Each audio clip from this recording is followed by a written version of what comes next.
Good morning बच्चों। आज हम कक्षा 10 में जो संस्कृत को एक विषय के रूप में लेते हैं, जैसे कोई अंग्रेजी ले लेता है, कोई संस्कृत ले लेता है, कोई कला ले लेता है, कोई कंप्यूटर ले लेता है, तो वैकल्पिक विषय के रूप में रहता है। तो उसी कड़ी में आज बता रहे हैं कि कक्षा 10 के जो विद्यार्थी संस्कृत लिए हुए हैं, जो कक्षा 9 में पास करके और कक्षा 10 में पहुंच गए हैं, तो उनका एक विषय होगा संस्कृत। तो संस्कृत के अधिकांश विद्यार्थियों को हमने देखा कि वो पाठ के जो नाम होते हैं उनको कापियों में शुद्ध नहीं लिख पाते हैं। इसलिए हम इसमें लिख करके बता रहे हैं कि किस तरह से शुद्धता का महत्व है। जैसे जब हम लोग परीक्षा की कापियां देखते हैं तो जो परीक्षक होते हैं उन्होंने अगर देखा कि आपने जो संदर्भ लिखा हुआ है, पहला प्रश्न आया संदर्भ, और संदर्भ में लिखना रहता है प्रस्तुत गद्य भारती, प्रस्तुत गद्य खंड हमारी पाठ्य पुस्तक संस्कृत गद्य भारती के कवि कुलगुरु कालिदासा नामक पाठ से उद्धृत है या अवतरित है, इस तरह से लिखना रहता है। यदि उस लिखने में आप लोगों के द्वारा संस्कृत गद्य भारती को शुद्ध रूप से नहीं लिखा गया, कवि कुलगुरु कालिदासा को शुद्ध रूप से यदि आपने नहीं लिखा है, तो आपका नंबर निश्चित रूप से कटेगा।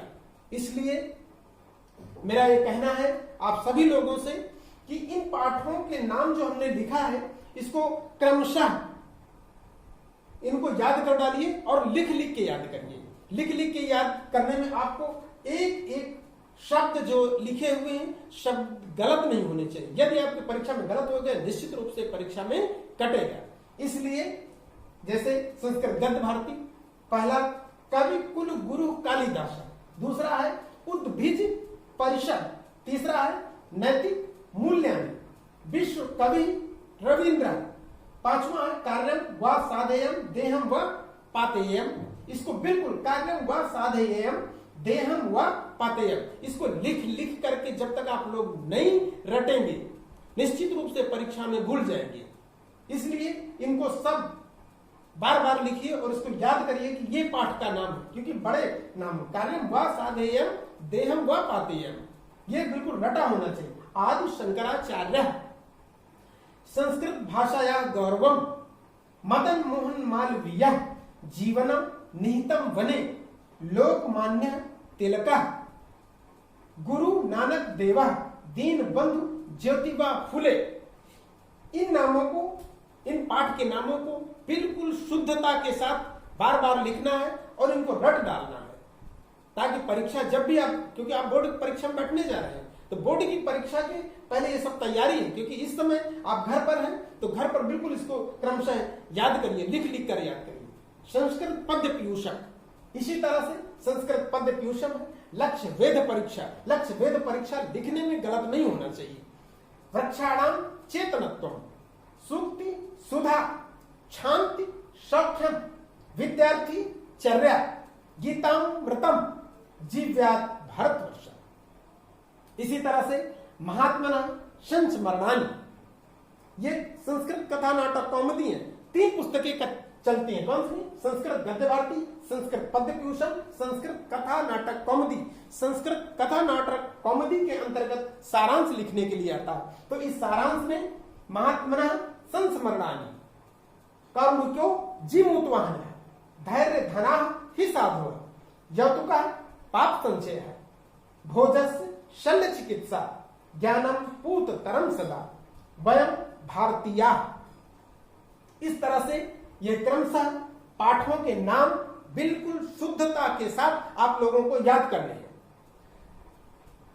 बहुत से अभिभावक हैं हमारे, उनको मैंने कहते हुए सुना है कि हमारा बच्चा पढ़ता नहीं है, और कई बार ये भी कहते हैं कि हम अनपढ़ हैं इसलिए जान नहीं पाते हैं कि क्या पढ़ता है क्या नहीं पढ़ता है। मैं उन अभिभावकों के लिए कहना चाहता हूं जो कहते हैं कि हम पढ़े नहीं हैं, अभिभावक पढ़े नहीं हैं, उनके लिए मेरी ये सलाह है कि आप लोग कुछ नहीं कर सकते हैं तो अपने बच्चे को इतना तो कह सकते हैं कि संस्कृत गद्य भारती की ये 12 पाठ एक पेज में लिख के दिखाए आपको। दूसरे दिन आप इसको कह दीजिए संस्कृत पद्य पीयूषम, तीसरे दिन संस्कृत कथा नाटक कौमुदी।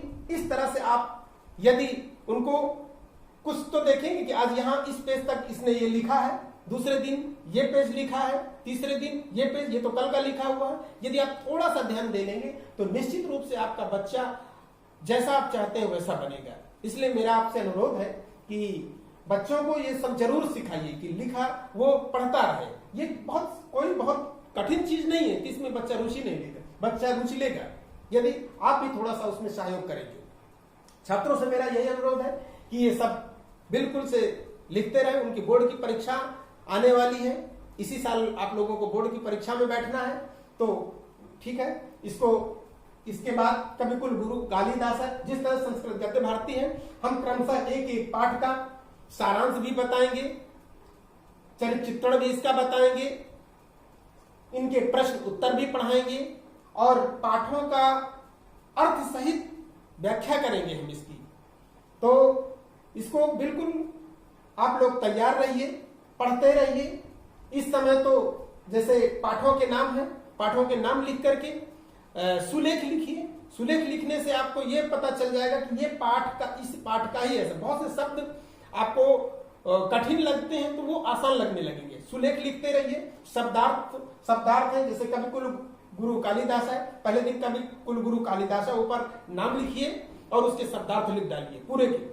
आप 2-4 दिन में उसको याद कर डालिए। इसी तरह क्रमशः सबके शब्दार्थ लिखिए पहले, इसके बाद धीरे धीरे सब याद हो जाएगा।